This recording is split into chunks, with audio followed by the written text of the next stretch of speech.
Hii ni Mtoro TV. Assalamu alaikum wa rahmatullahi wa barakatuh.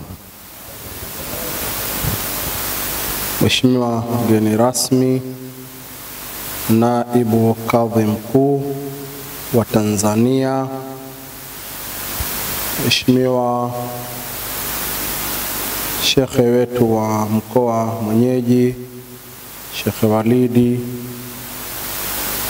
Mheshimiwa mwenyekiti wa halmashauri kuu taifa BAKWATA, Shekhe Mataka, Mheshimiwa mwenyeji wetu kwenye jambo hili, Shekhe Isa bin Uthman, imamu wa Masjid Maamur, pamoja na mjumbe wa baraza la ulama, lakini pia kiwa kiongozi mkuu wa taasisi ya Mwenye Baraka Foundation, pamoja na katibu, mashekhe wote waliohudhuria katika tukio hili, kina baba na kina mama. Kwetu sisi ni pongezi juu ya Shekhe Isa bin Uthman. Shekhe anafanya kazi kubwa, na jumla katika kazi anazozifanya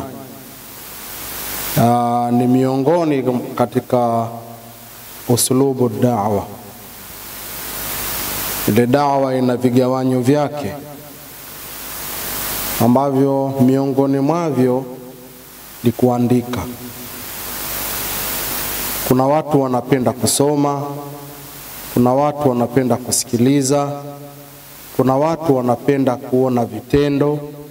Ile kaifia ya yule dai humfanya mtu akaawidhika kwa namna ya vitendo anavyofanya yule dai.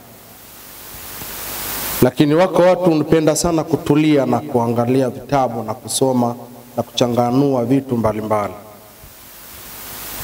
Na haya tumearithi pia kwa viongozi wetu wakubwa waliopita huko nyuma. Tuliona wakati Imam Shafi'i ameanza kuingia katika darasa ya Imam Malik, akiwa kijana ambaye hana nguvu, hana uwezo, maskini. Halaka ile ilikuwa na watu wengi sana, lakini Imam Shafi'i wenzake wote walikuwa na sehemu za kuandika. Kwa umaskini wake yeye ikawa hana sehemu ya kuandika, na alikuwa na kuwa ya hifadhi. Kwa alikuwa anachota kidole chake, anatia mate, anaandika kwenye kiganja, kuonyesha kwamba yale yalikuwa yakifundishwa yeye alikuwa akiyahifadhi kwa kuandika kwa mate kwenye kiganja chake, kwa sababu ya kukosa sehemu ya kuandikia. Lakini Imam Malik alipomuita na kumuuliza, wewe mbona kama unafanya mchezo? Alisema, ninaandika na kila herufi ninayoiandika inakuwa tayari nimeihifadhi. Kwa hiyo Sheikh Isa anafanya kazi kubwa ya kuhakikisha anaacha ilmu kama ambavyo na sisi tumerithi kuzipata ilmu kwa waandishi. Ulama wakubwa wameandika, na leo watu wamefaidika kwa wanazuoni wakubwa kwa sababu ya kusoma. Lakini pia Sheikh Isa amefanya kazi ya da'wa kwa maana ya kuzungumza.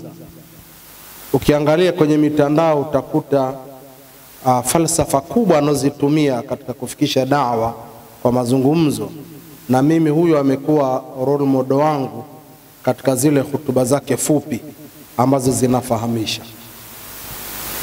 Mbali na hivyo pia amenishawishi baada ya kuhudhuria katika tukio la uzinduzi wa kitabu kilichopita,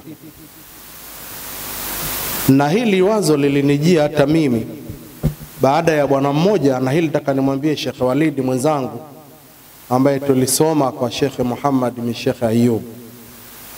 Alikuja bwana mmoja, wala simfichi, ni Muharram Idrisa Maita, na yeye pia ni mwanafunzi katika wanafunzi wa Sheikh Muhammad Ayub. Wakati tukizungumza nyumbani tunapata chakula, akanambia lazima enzi mashekhe zetu. Hivi vitabu walivyovitunga Sheikh Muhammad Ayub hatuwezi kuamua kuvifanyia sherehe na hivi vikawa ni faida kwa watu wengine, kama zilivyo sherehe nyingine. Ziko sherehe za Risalatul Jamia, Irshadul Muslimin na vitabu vidogo, lakini vimetengenezewa sherehe, Safinatun Naja na vitabu vinginevyo. Na sidhani kama mpaka sasa hivi bado zipo zile nuskha za zamani ambazo sisi tunazo. Kwa hiyo huko uwezekano wa kuweza kufanya hayo. Kichwa changu kikapata wazo na mimi nikasema, nikiwa shekhe wa mkoa, hata Sheikh Isa nilimwambia, sasa hivi nimeingia kwenye kutafsiri kitabu kimoja cha tarikh, na nitapita kwake kwa mawazo na fikra na kunisahihisha na kukipeleka kwa Mheshimiwa Mufti, lakini nikirejea kwamba yeye amekuwa role model wangu katika haya, na haya mengine tutaendelea kuyafanyia. Niliwahi kufanya zamani wakati nimesoma Mombasa, nikaandika kitabu kidogo sana cha kurasa 30, kidogo sana, cha da'wa na misingi yake. Hata Mheshimiwa Mufti nilimletea, nikamwambia kipitie ukisahihisha. Lakini sasa naamua kutinda katika kufuata maelekezo ya Sheikh Isa namna ambavyo anafanya. Na naibu kadhi hili mlichukue pia katika baraza la ulama. Moja katika vitu ambavyo naviona kwenye katiba ni kazi hii pia kuweza kutengeneza vitabu. Tusiache mpaka juzu amma tukatengenezewa na Wahindi, tukachapiwa na nini, wakati baraza lipo laweza kufanya kazi hiyo. Hadha, wassalamu alaikum wa rahmatullahi wa barakatuh. Hii ni Mtoro TV.